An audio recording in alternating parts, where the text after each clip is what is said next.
નમસ્કાર ખેડૂત મિત્રો, મારું નામ છે અલ્કેશ પટેલ અને આપણી યુટ્યુબ ચેનલ છે ખેતીની વાત મારું ગુજરાત. આપણી દુકાનનું નામ છે મિત્રો Hindustan agro seeds Kalavad, proper Kalavad, તાલુકો કાલાવડ, જિલ્લો જામનગર. આપણું એડ્રેસ છે બેંક ઓફ ઇન્ડિયાની નીચે પેટ્રોલ પંપ વાળી શેરી, જૂનું માર્કેટિંગ યાર્ડ કાલાવડ. તારીખ થઈ છે આજે મિત્રો 22/4/2026. આવનારી ચોમાસુ સિઝન માટે ઘણા બધા મિત્રો ખેડૂત મિત્રો તૈયારી કરી રહ્યા છે. મગફળીના બિયારણોની વિશે વાત કરી રહ્યા છે, એના બજાર ભાવ વિશે પૂછી રહ્યા છે. કપાસના બિયારણો ધીમે ધીમે સપ્લાય ચાલુ થઈ ગઈ છે, તો મગફળીના બિયારણ પણ હવે જે છે સપ્લાય ધીમે ધીમે શરૂ થઈ ગઈ છે. ઘણી બધી કંપનીઓના ભાવ આવી ગયા છે. તો ભાવ જાણવા હોય તો વોટ્સએપમાં મને હાઈનો મેસેજ કરી દેજો. જે મારી ગ્રુપમાં જોડાયેલા ન હોય, આપણી યુટ્યુબ ચેનલના ગ્રુપ વોટ્સએપ ગ્રુપમાં જોડાયેલા ન હોય, વોટ્સએપમાં મને હાઈ કરી દેજો, એટલે તમને મેસેજ દ્વારા તમને બધી માહિતી આપણે તમારા સુધી પહોંચાડવાની કોશિશ કરશું મિત્રો. હજી બજાર ભાવ આવી રહ્યા છે, વ્યવસ્થિત બધા ભાવ આવી જશે એટલે આપણે વિડીયોમાં જ જાહેરમાં જ ભાવ આપી દેવાના છે કે ભાઈ આ પ્રોડક્ટના આ ભાવ છે. 2-3 કંપનીના ભાવ આવી જશે એટલે તમને સંપૂર્ણ માહિતી વિડીયોના માધ્યમથી પહોંચાડવાની કોશિશ જરૂરથી કરશું મિત્રો. હવે ખાસ ચર્ચા કરવાની છે કે ભાઈ મગફળીના પાકના વાવેતર થવાના છે, વધુ માત્રામાં થવાના છે, કેમ કે કપાસના ઉત્પાદન મળતા નથી. એકંદરે જોવા જઈએ તો કપાસનું વાવેતર કરીએ છીએ તો ખેડૂત મિત્રો એમાં ફાયદો થવાને બદલે અંતે નુકસાન જાય છે, કેમ કે પાછતરા વરસાદના કારણે કપાસ બગડી જાય છે અને ઉત્પાદન ક્યાંય મળતું નથી. અને શિયાળુ વાવેતર કરી શકાય એટલું પિયતની વ્યવસ્થા ન હોય, એક જ સિઝન લેવાતી હોય, હવે 8 થી 10 મણ કે વધીને 15 મણ કપાસ થાય તો એનું વર્ષ ફેલ ગણી શકાય, કેમ કે ખર્ચ તો વધતો જાય છે. દિવસે ને દિવસે ખાતર, રાસાયણિક ખાતરોના ભાવ વધી રહ્યા છે, તમે જોઈ શકો છો મિત્રો.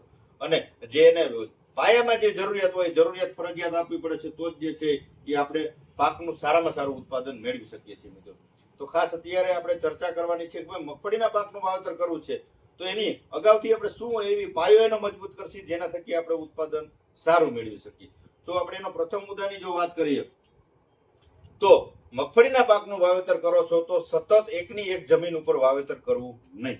બીજા નંબરમાં કે તમે જે મગફળીનું વાવેતર ગયા વર્ષે કર્યું છે, દાખલા તરીકે 22 નંબરનું તમે વાવેતર કર્યું છે, તો એની એ મગફળીનું બિયારણ તમે રાખી દીધું છે, તો એકને એક જગ્યા ઉપર એ વેરાયટીનું વાવેતર કરવું નહીં. તમારી જમીનમાં 22 નંબર મગફળી અનુકૂળ છે, કાંઈ વાંધો નહીં, પણ એ મગફળીનું બિયારણ ચેન્જ કરી નાખવાનું. તમારું ઘરનું અને ઘરનું વાવેતર કરવાનું નથી. આમાં પણ તમને ઉત્પાદનમાં ઘણો બધો ફેર પડશે. બીજા નંબરમાં કે જે જગ્યાએ મગફળીનું વાવેતર કર્યું છે ત્યાં બીજા વર્ષે બીજું વાવેતર કરશો. જ્યાં મગફળીનું વાવેતર નથી કર્યું ત્યાં તમે ચોક્કસથી વાવેતર કરી શકો છો. એક વર્ષે પાકની ફેરબદલી થઈ જવી જોઈએ. આ વર્ષે મગફળી, બીજા વર્ષે કપાસ છે, એરંડા છે, તુવેર છે, સોયાબીન છે, અન્ય કોઈ પણ પાક તમે વાવેતર કરી શકો છો. પણ સતત તમે જો મગફળીને વાવેતર કરી રહ્યા છો તો એની અંદર તમારે ખાતરનું, પોષણનું, ખોરાકનું જોર હશે તો ઉત્પાદન મળશે. લિમિટેડ માત્રામાં, ઓછી માત્રામાં તમે એની અંદર ખર્ચ કરશો અને ખાતર પોતર ઓછું આપશો તો એની અંદર ઉત્પાદનમાં તમને ચોક્કસથી ઘટાડો નોંધાશે મિત્રો. એટલે ઉત્પાદન વધારે મેળવો તો સામે ખર્ચ વધી જાય છે, એટલે લિમિટેડ ખર્ચ થાય એ માટે પાકની ફેરબદલી જરૂરી છે, બિયારણ બદલવું જરૂરી છે, સારી ઉત્પાદન આપતા ક્વોલિટી વાળા બિયારણ પસંદ કરવા. આ એક ખાસ મુદ્દો જોવાનો છે કે અત્યારે નવી નવી બિયારણોની જાતો આવી રહી છે. દાખલા તરીકે આપણે જોવા જઈએ તો આ વર્ષે એક જીજી 40 નંબર કરીને વેરાયટી આવી છે, જીજી 35 છે, જીજી 37 છે. આ પ્રકારની 3 વેરાયટીઓ જે નવી આવી છે. બાકી ઘણી બધી વેરાયટીઓ જૂની આવે છે, એના રિઝલ્ટ પણ ખૂબ સારા છે. જે મીનાક્ષી કરીને આવે છે, ઓતરા કરીને આવે છે, બરાબર છે, રેનો હરીનોમાં બોક્સર કરીને જે વેરાયટી આવે છે, આ પ્રકારે ઘણી બધી વેરાયટીઓ જે છે એ ખૂબ સારા પરફોર્મન્સ આપ્યા છે, ખૂબ સારા પરિણામ આપ્યા છે અને ખૂબ સારા એના ઉત્પાદન મળ્યા છે. તો આવી વેરાયટીનું વાવેતર કરશે તો ખેડૂત મિત્રોને ફાયદો થશે. બીજી વાત રહી કે જે જમીનની અંદર જે લેબ ન કર્યું તો લેબની ચકાસણી ખૂબ અગત્યની છે. 5 વર્ષે એક વખત જમીનની પૃથ્થકરણ લેબોરેટરી કરાવી છે તો તમને એની અંદર આખો ચાર્ટ આવી જશે કે ભાઈ તમારે મગફળીનું વાવેતર કરવું છે તો 20 કિલો એનપીકે આપો, નાઇટ્રોજન આપો, 20 કિલો તમે ફોસ્ફરસ આપો, 10 કિલો તમે પોટાશ આપો, 5 કિલો સલ્ફર આપો. જે મુજબ જરૂરિયાત છે, જે સિઝનમાં, દાખલા તરીકે ચોમાસું વાવેતર કરવું છે તો એનો પણ તમને ચાર્ટ મળી જશે કે ભાઈ ચોમાસે તમારા પાકમાં આટલી માત્રામાં આ ખાતરની જરૂરિયાત છે. એ મુજબ તમે જરૂરિયાત એની અંદર પૂરી કરશો તો એનું તમને પરિણામ ચોક્કસથી સારામાં સારું જોવા મળશે મિત્રો. એટલે ખાસ એ કાળજી રાખવાની છે જે છે જમીનનું પૃથ્થકરણ કરવાનું છે. બીજું કે પાયા ખાતરની અંદર વ્યવસ્થાપન સારી રીતે કરવાનું. 12-32-16 છે, ડીએપી છે, અથવા સિંગલ સુપર દાણાદાર જે વાણછાપ આવે છે, એસએસપી, આ લઈ અને એની સાથે માઇક્રોરાજા તમે ઉમેરી દેશો એટલે પાયો એનો મજબૂત થઈ જશે. પાયા ખાતર તરીકે સારામાં સારું એનું રિઝલ્ટ તમને એની અંદર જોવા મળશે. બીજી વાત રહી કે એની અંદર તમારે બીજ માવજત કરવી ખૂબ જ અગત્યની છે. એની 4-5 પ્રોડક્ટો આપણી પાસે આવશે. આવતા અઠવાડિયામાં બધી વેરાયટીઓ આવી જશે. બીજ માવજત કઈ કરવી, સીડ ટ્રીટમેન્ટ કયું નાખવું, એની સંપૂર્ણ માહિતી તમને વિડીયોના માધ્યમથી મોકલશું આપણે. એક નવી પ્રોડક્ટ આવી રહી છે ડોક્ટર પ્લાન્ટ પ્રોટેક્શનનું જે આપણે સંગમ વેચતા એ કંપનીનું એક પ્રોડક્ટ આવી રહી છે કોમ્બો કરીને કે એકની અંદર મુંડા છે, સફેદ ફૂગ છે, કાળી ફૂગ છે, એકમાં બધું કંટ્રોલ થઈ જાય આ પ્રકારનું એક સારામાં સારું ફંગીસાઇડ અને જે છે મુંડા માટેનું એકમાં આવી રહ્યું છે. તો એની પણ તમને ચોક્કસથી માહિતી આપશું. સીડ ટ્રીટમેન્ટ કરી હશે તો તમને એની અંદર સારામાં સારું પરિણામ જોવા મળશે. શરૂઆતની ઉગાવાથી લઈને 45 દિવસ સુધીમાં છોડ રોગમુક્ત હશે તો એની યુવા અવસ્થામાં એનો ગ્રોથ સારામાં સારો થઈ જશે અને જે છે ઉકસુકના રોગથી તમે બચી શકશો અને વાવેતર જેટલું કર્યું છે સંપૂર્ણ રીતે તમારું બચી જશે. આ એક માવજત કરવાની છે.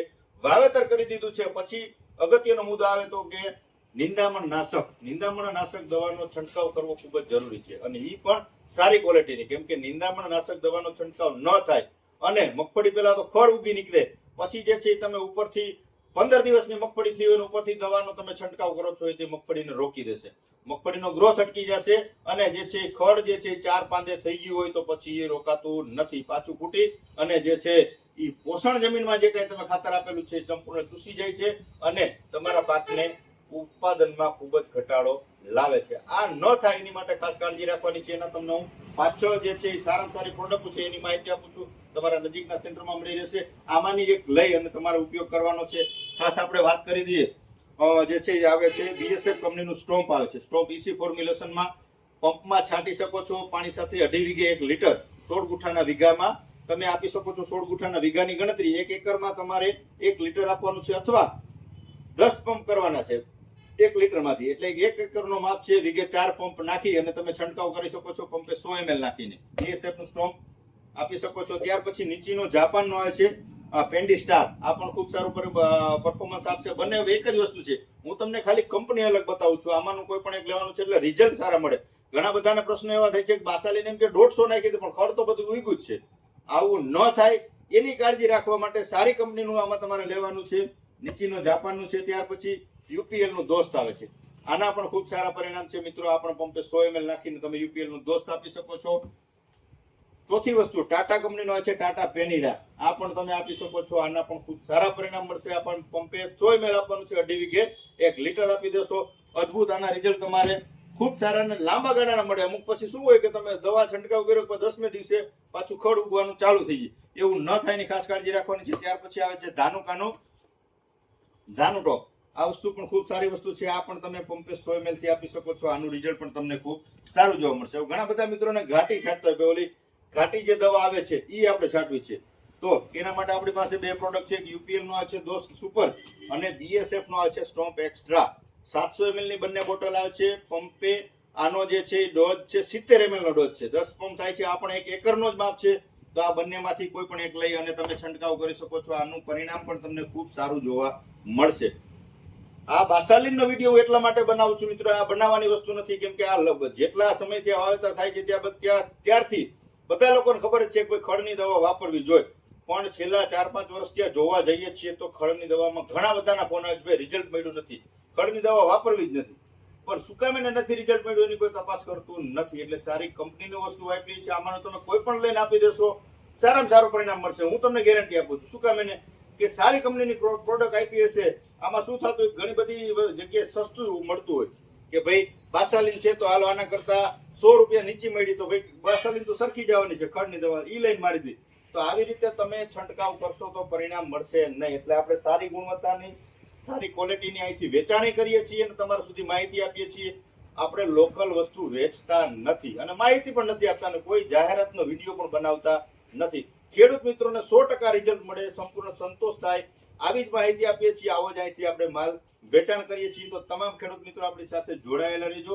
અને આ જે છે અત્યારે જે બજાર ભાવ આવી રહ્યા છે એની સંપૂર્ણ વોટ્સએપ દ્વારા તમને માહિતી આપવામાં આવશે. વોટ્સએપમાં મને હાઈ કરી દીજો. વોટ્સએપમાં આપણે જોડાયેલા ન હોય તો 99245 42050 99245 42050 મારો મોબાઈલ નંબર છે. તમે ગમે ત્યારે ફોન કરીને માહિતી મેળવી શકો છો અને જે બજાર ભાવ આવે છે એ મુજબ તમને ચોક્કસથી વોટ્સએપ દ્વારા જાણ કરવામાં આવશે મિત્રો. તો બસ આજે આટલું જ. રજા આપશો મને. જય જવાન જય કિસાન.